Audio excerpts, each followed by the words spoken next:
Hello and welcome to the Taxcast from the Tax Justice Network, your monthly podcast on how to take back control from the super rich and powerful and how to reprogram our economies to work for all of us. I'm your producer and host, Naomi Fowler. I'm joined each month by John Christensen. Say hello, John. Hello, everybody. Make sure you never miss us. Drop me an email on naomi@taxjustice.net to subscribe and you'll be the first to hear the latest Taxcast. Coming up later. This is an investment in acts of defiance that could bring change. A reparational justice journey. We talk to the Council for World Mission. For those of you who think it's all bad news at the moment, here's some news to be happy about this month. New Zealand's Labour Party under Jacinda Ardern won a historic landslide victory off the back of probably the best leadership and protection of people against COVID-19. The party also won, don't forget, on a manifesto of tax rises for top income earners that'll affect just 2% of New Zealanders, and a digital service tax aimed at big tech multinationals. Speaking of which, in the United States, there's evidence of a significant political shift away from the usual shoulder-shrugging, there's no alternative by politicians on breaking up the gazillion-dollar company Google. It's not very often you hear about a victory for anti-monopolists, but the US Department of Justice is accusing Google of illegally tying search functions to its mobile phone operating system Android and its Chrome browser. Even Conservatives seem committed to this, and a decent judge has apparently been appointed to hear a case. And in Geneva, they've had one of their famous referendums. They voted to raise the minimum wage there to just under £19.50 an hour. That's $25 an hour around today's exchange rates. Leaving aside the reasons why it's so expensive to live in Geneva, it can be done. It's set to benefit 30,000 low-paid workers, 2/3 of them women. OK, that's it for the cheery news roundup. Now we're going to talk to John Christensen for his take on this month. OK, John, the global economy is facing a catastrophe. It's something we've not seen in our lifetimes before. Public investment by government is the only way out of it, and we've talked on the Taxcast before about the delusions of some governments and economists that we might see a V-shaped recovery. We've talked about why so many economies are in no fit state to weather something like this. Big companies, the biggest players, they're all heavily indebted, sometimes as a tax dodge. They're heavily financialised, big fat salaries and perks at the top of the tree. They're all focused on acquisitions of their competition and on tax minimisation, not innovation and genuinely productive activities. Now that most countries are well into a second wave of COVID, the IMF is predicting the worst depression since the 1930s. And what's interesting is that for so many decades they've been advising poorer nations struggling economically to sell their most valuable assets, open up their markets, supposedly to investment, which turns out to be extraction. They've told them to cut back on their public services.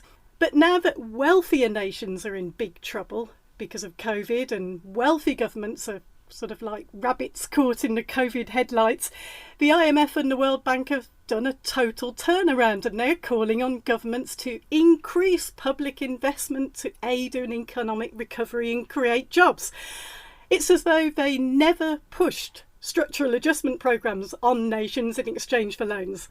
Yeah, so right at the start of 2020, I remember listening to some medical historians discussing previous pandemics, for example, the so-called Spanish flu of 1919-1920, and they said that the second wave is typically much more damaging than the first, and therefore governments need to plan accordingly. And everything that's happening now across the world tells me they were correct. It's an error to think that limiting the spread of COVID comes at the cost of protecting jobs and businesses. So the pandemic is forcing a long overdue rethink of economics, and this rethink has reached the very highest level of economic policy making. when the International Monetary Fund issues policy advice to governments that they need to foster a strong recovery from the pandemic, even if this takes the level of public debt to record over 100% of global domestic product by the year end 2020, we have clearly entered new territory. Now, just remember that a decade ago, the International Monetary Fund responded to the 2008 banking crisis by calling for austerity. But austerity was exactly the wrong policy response at that time. Even the fund's internal audit team was critical of that advice, and the International Monetary Fund has subsequently revised its guidance. So austerity is out, state-led investment is in. Yeah, the IMF is saying that in these COVID times, quote, for advanced and emerging market economies, increasing public investment by 1% of GDP in these economies would create 7 million jobs directly and between 20 million and 33 million jobs overall, when considering the indirect macroeconomic effects. Yeah, now what's behind this change of thinking? Well, firstly, the last decade has shown that given the high level of uncertainty about economic prospects, including rising inequality, record levels of private debt, climate crisis, protectionism, and so on, prospects for a private sector-led economic recovery are pretty slim for at least the coming decade. Without state intervention on a truly massive scale, recovery won't be anything like the V-shaped recovery that some economic commentators have been talking about, much more like a protracted L-shape. And even reference to the 1930s depression is misleading, in my opinion.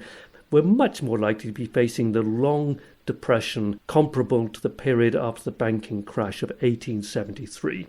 Listeners should look up that banking crisis to realise how heavily that impacted economies across the world. So the International Monetary Fund is making the case for states to borrow heavily in the coming year. And they can do this because interest rate levels are so low that servicing the debt would not pose problems for the leading global economies. Indeed, the growth rate that state-led investments would stimulate would actually boost the necessary recovery and remove the need to impose yet more austerity measures. And as this state-led investment growth continues in the medium term through to 2025, the International Monetary Fund expects that deficits will remain manageable without any need for public spending cuts or indeed tax increases on working and middle-class households. But as you said, there is a major caveat to this situation. Yeah, poorer countries are in no position to borrow. They're in no position to spend, are they? So for decades, the IMF insisted on direct controls over government policy that are pretty much what colonial administrations had.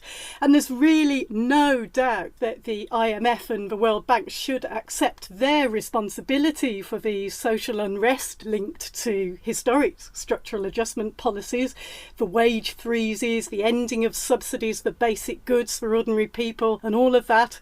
And now there's a huge new loan crisis looming in whole regions of poorer countries, of the likes we saw in the 1980s.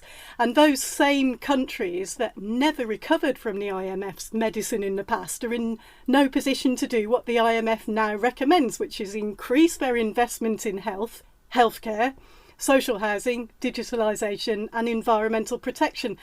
There's never been a more obvious time to talk about reparational justice here, is there?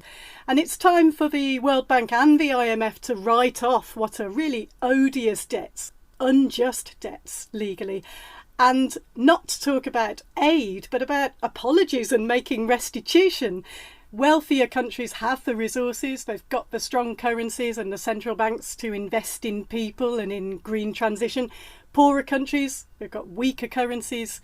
So what do they need most urgently? Because money's been flowing out of their countries even faster than it did before COVID. Yeah, much of the economic harm of this coming depression is likely to impact the countries of the global south with great severity, far greater than the global north. And those are the countries which can least easily borrow and which are most prone to capital flight to offshore financial centres, and again most vulnerable to tax avoidance by multinational companies. all of which will make it that much harder for the governments of the Global South to invest their way out of this depression. And in this situation, we should be looking to the International Monetary Fund and the World Bank and other multilateral agencies to support the countries of the Global South in a number of key ways. Debt write-off, for example, allowing for the imposition of capital controls to impede capital flight, new loan facilities reflecting the ultra-low interest rates that we have at the moment, new rules for taxing multinational companies. We should be looking for multiple solutions to the crisis now facing the Global South. And I'd like to flag up one further issue, which I thought was very interesting, coming out of the International Monetary Fund. And this relates to China and to the United States. So, look, while this fund thinks that most countries in the north, most of Europe, for example, Canada, Australia, Japan, so on, will be able to stabilise their public debt by 2025, thanks to the economic stimulus of state-led investment combined with low interest rates.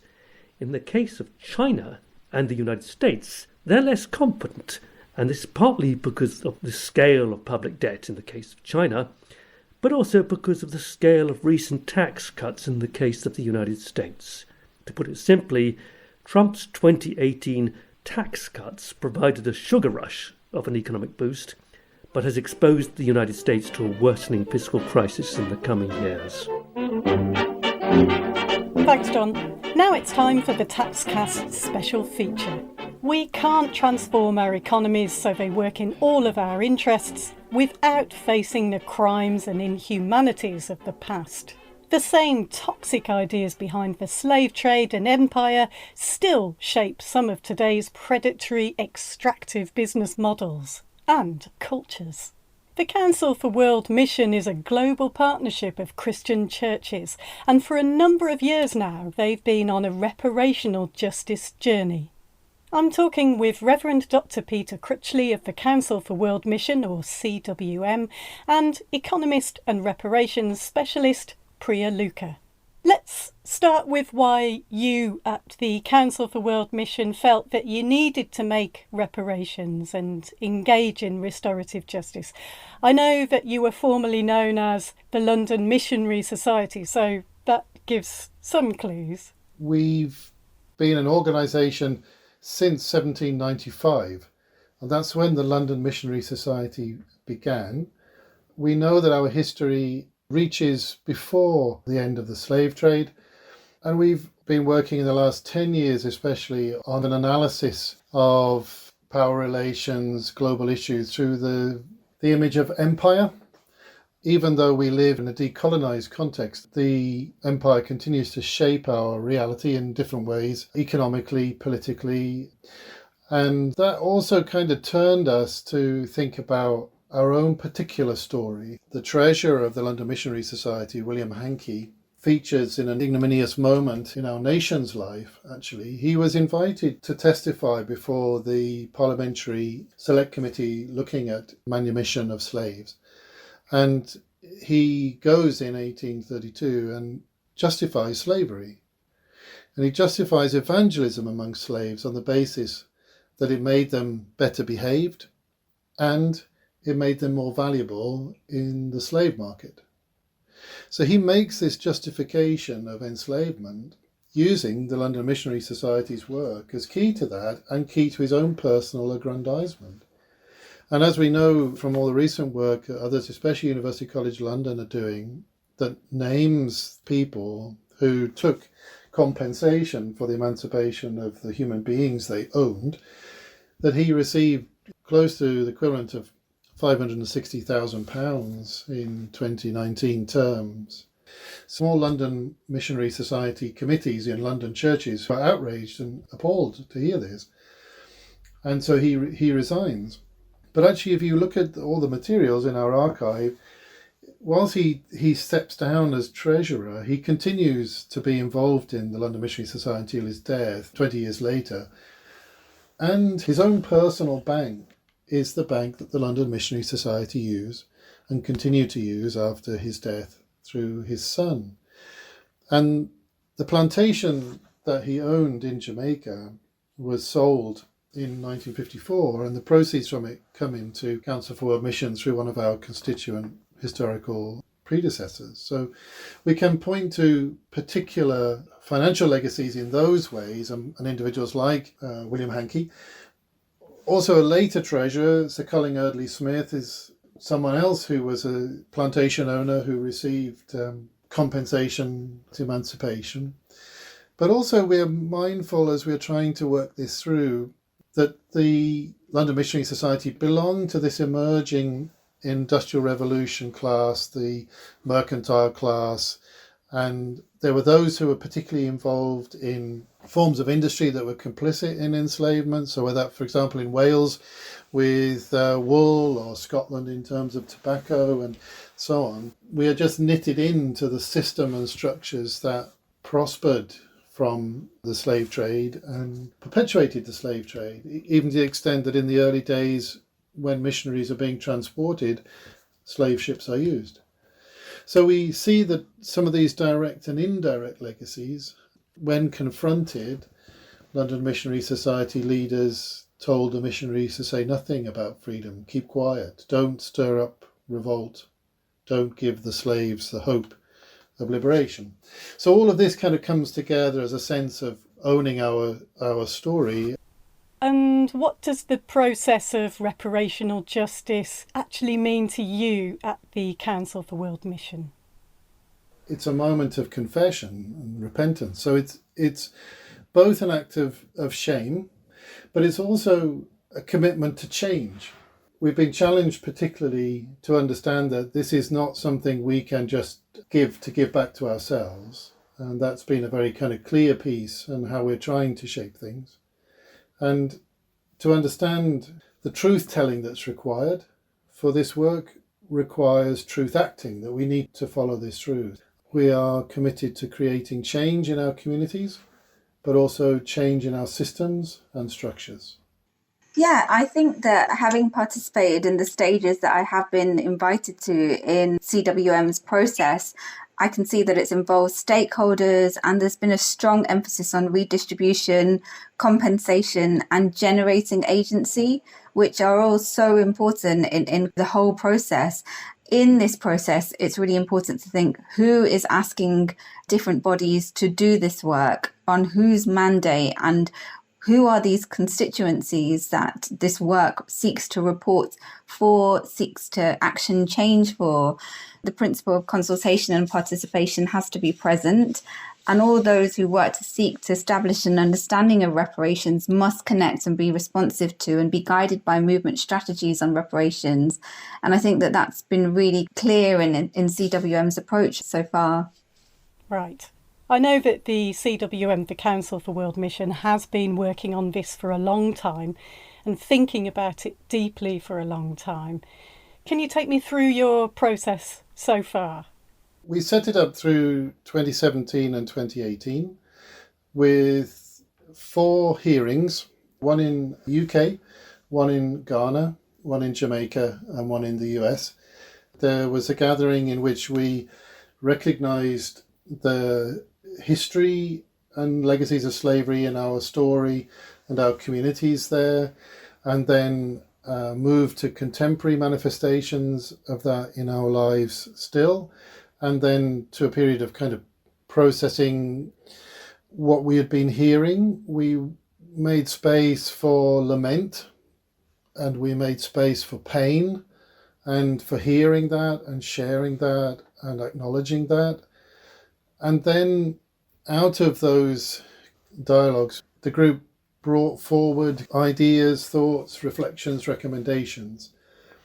There was a core group of people who went through all of the hearings, and they were the ones who produced a report for CWM, and that gave this kind of critical voice and also an independent voice. Some of those participants were members of CWM churches, but not all, and therefore that gave a kind of consistent perspective through the experience. Yeah, the hearings were really painful. I read in one of your reports on this that some people were quite worried early on in the hearings process that the hearings might just be talk without outcome. And I'm quoting from your report, the hearings might have had African and African descendant people reliving the traumas of racism without creating space for white people to address and own their part in racism and white privilege. How did you collectively manage that? I think we are still managing that, and we are still at risk of this. This is a critique that, has to be levelled and remain with us and humble us and guide us properly on what we're doing and what's happening through the cultures that we've largely created. But because that's accompanied by people of African descent, it keeps a degree of honesty, let's say, and we hope that will continue to play out. I think what's key to this, certainly for us as a mission organisation, is how it reshapes our culture. And with the hearings, I wonder if you can give me a sense of who you were speaking with in, for example, Ghana or Jamaica, and what sort of really stood out for you. So in each place we tried to engage, obviously, with church communities, but we tried to involve and include activists and also academics, both so that we could name the history and the contemporary legacies reasonably accurately.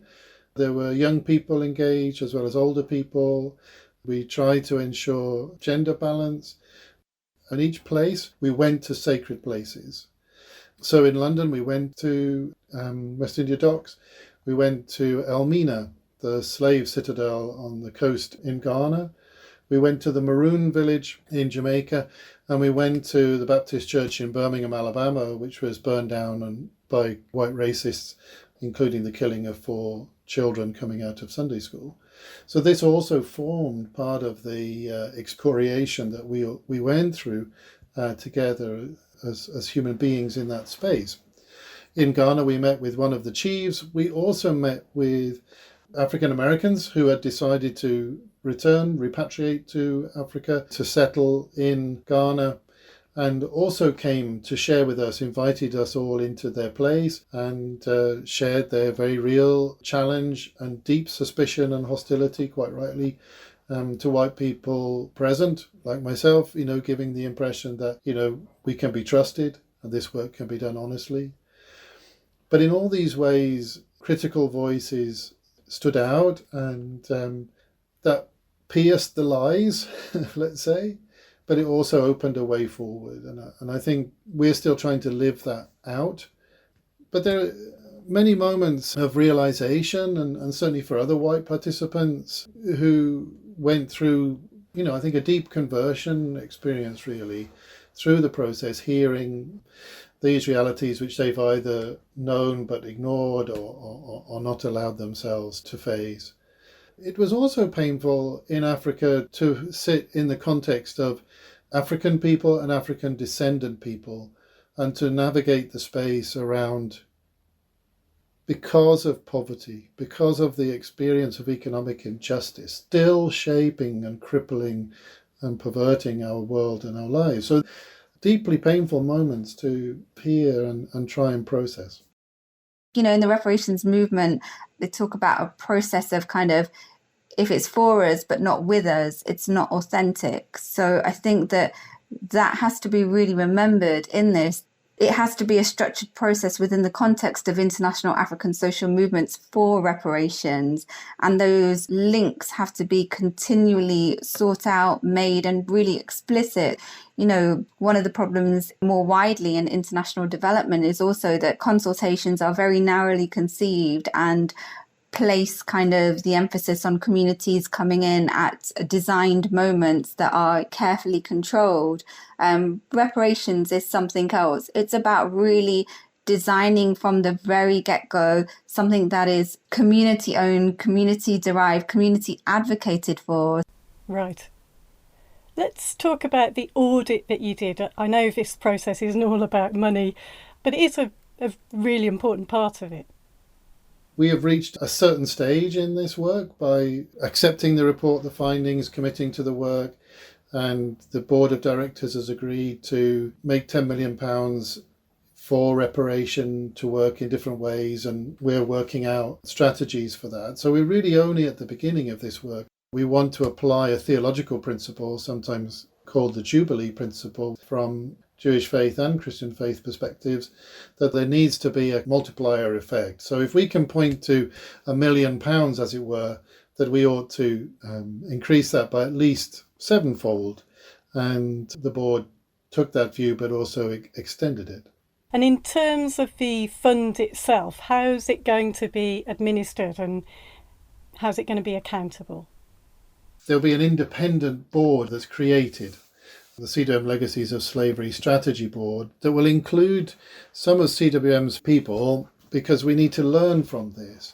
But it will be independent and have a larger number of leaders from communities in the spaces we're trying to stand with, leaders, because this is work being done by others who can keep us accountable and intentional. And so it will oversee how the 10 million is divided in that respect, but also oversee how the work remains creative in our life, and that CWM can learn from the insights and amplify the changes we're trying to make.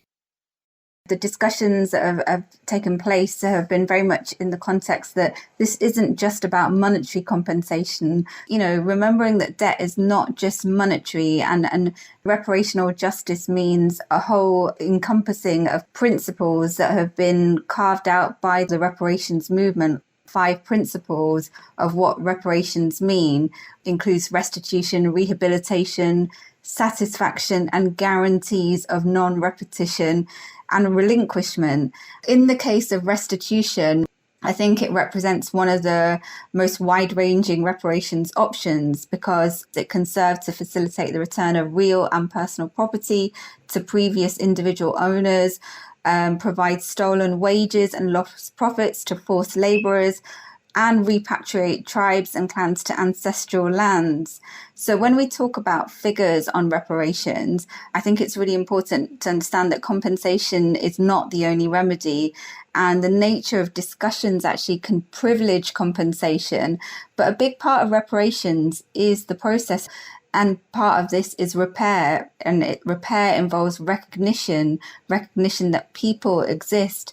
And people have their own ideas about the kind of changes that they want to see and how they want to bring them about, which is why the hearings and all of the engagement that Peter described as part of the CWM journey, which is really what would be the basis of Truth Commission in the UK as well, why that's so important. Yeah.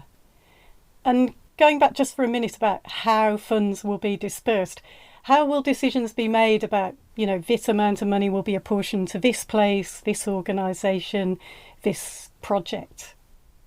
The strategy that's being developed that will overarch all of that has been developed with a group of people connected to reparatory justice work from UK and from Africa, from the Caribbean and from the US. And that group, in that sense, has been independent to CWM. And that strategy is now going to be presented to the board. The way that's set out is that the board would will the funds to be made available to this independent group, which will, as we say, continue to have CWM presence in it so that we can be engaged in the learning from it. And so £3 million is the figure that's been set aside out of that to enable reparatory renewal, reparatory return, reparatory redistribution, and that would enable impoverishment intervention in black communities, anti-racism work at community level, at international level, and enable the amplifying of black self-expression through education, the arts, and through theology.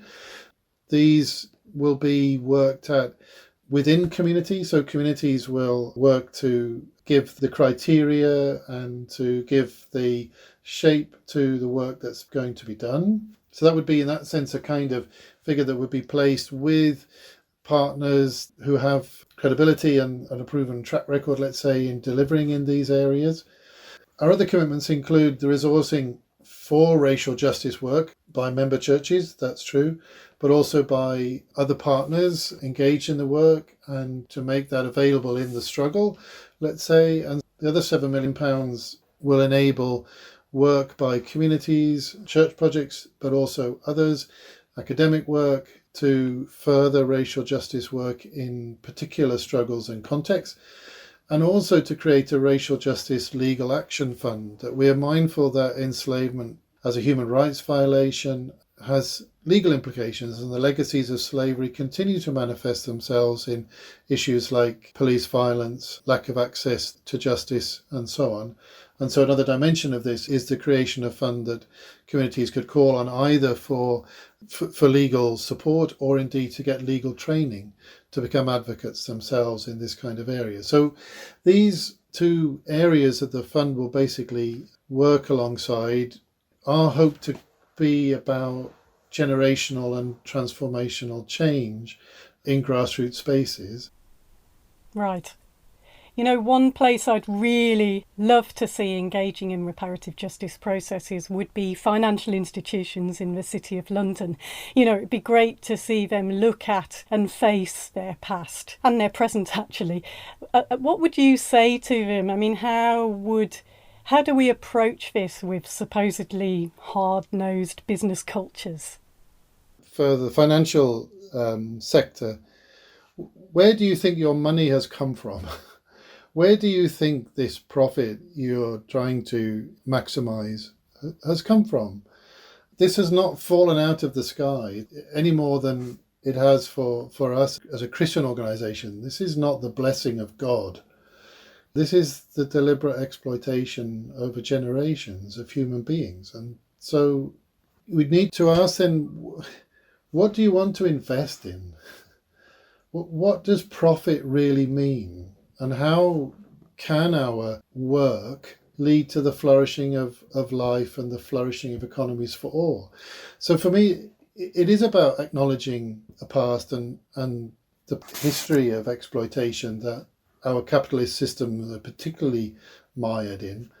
But it's also about reaching towards the vision and goals of what our shared human life can be like, especially when we bring economic justice and the potential of our economies to bear to the full.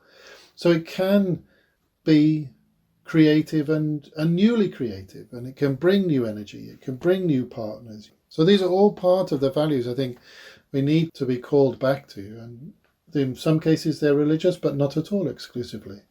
Yeah, I think that any kind of process has to be in the public space. It has to be transparent. There has to be an accountability. Even how the process is started and conceived of, this is not like corporate social responsibility.